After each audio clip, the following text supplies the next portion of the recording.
ರಾಮು ತಾನು ಬೆಳೆದ ಗೋಧಿಯನ್ನು ತೆಗೆದುಕೊಂಡು ಮಾರಲೆಂದು ಥಗಪುರಕ್ಕೆ ಹೊರಟಿದ್ದನು.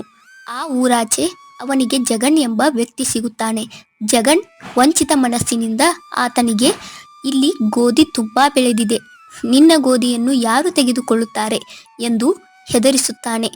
ಮತ್ತೆ ತಾನೇ ತೆಗೆದುಕೊಳ್ಳುವುದಾಗಿ ಅದರ ಬದಲಿಗೆ ಅದರಷ್ಟು ಭಾರವಾದ ವಸ್ತುವನ್ನು ಕೊಡುತ್ತೇನೆ ಎಂದು ಬರವಣಿಗೆ ರೂಪದಲ್ಲಿ ಒಪ್ಪಂದ ಮಾಡಿಕೊಳ್ಳುತ್ತಾನೆ. ಇದಾದ ನಂತರ ರಾಮು ಮುಂದೆ ಹೋಗುತ್ತಿರುವಾಗ ಒಬ್ಬ ವ್ಯಕ್ತಿ ಬಂದು, ನೀನು ನನ್ನ ಬುದ್ಧಿ ಕದ್ದಿದ್ದೀಯಾ, ನನ್ನ ಬುದ್ಧಿಯನ್ನು ಮರಳಿಕೊಡು, ಇಲ್ಲವಾದರೆ ನಿನ್ನನ್ನು ಇಲ್ಲಿಂದ ಮುಂದಕ್ಕೆ ಹೋಗಲು ಬಿಡುವುದಿಲ್ಲ. ರಾಮು ತುಂಬ ಹೆದರಿದನು. ಅಷ್ಟರಲ್ಲಿ ಮತ್ತೊಬ್ಬ ವ್ಯಕ್ತಿ ಬಂದು, ನೀನು ನನ್ನ ಲೋಹದ ಅಂಗಿಯನ್ನು ಕದ್ದಿದ್ದೀಯಾ, ಅದನ್ನು ಕೊಡು, ಇಲ್ಲ ಅಂದರೆ ನಿನ್ನನ್ನು ಇಲ್ಲಿಯೇ ಕಟ್ಟಿ ಹೊಡೆಯುತ್ತೇವೆ ಎಂದು ಗದರಿಸುತ್ತಾನೆ. ರಾಮುವಿಗೆ ಒಂದು ತಿಳಿಯದಂತಾಗುತ್ತದೆ. ಸ್ನೇಹಿತರೆ, ರಾಮು ಈ ಸಂಕಷ್ಟಗಳಿಂದ ಹೇಗೆ ಪಾರಾಗುತ್ತಾನೆ?